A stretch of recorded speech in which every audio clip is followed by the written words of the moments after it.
बंधुगण बर्तमान ओडिशा रे एक प्रकार द्वितीय शिल्प विप्लव ये चली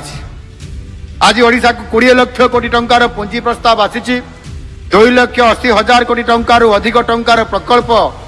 ग्राउंड ब्रेकिंग आज हो सारी एवं 2 लाख रु अधिक निजुक्ति आज सृष्टि हो पारी खनि भित्तिक शिल्प सहित chemicals petrochemicals textile apparel bio fertiliser tourism IT semiconductor green energy renewable energy pharmaceuticals food processing green ammonia biofuel यही भाव में 16 सेक्टर रे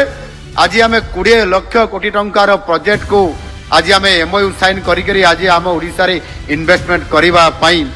आज आम संपूर्ण भाव में प्राथमिकता देइछु एवं काम मध्य आज आरंभ होइछि एवं भारत वर्ष रे आज द्वितीय बृहत्तम स्थान अधिकार करने सहित द्वितीय स्थान अधिकार करने सहित आम बहुत बड़ आज आग को बढ़िया जाऊँ केवल देश में बड़ कंपनी नुहे विश्व में प्रतिष्ठित कंपनी ओडिशा रे पुंजी निवेश करने आज आसुछंती।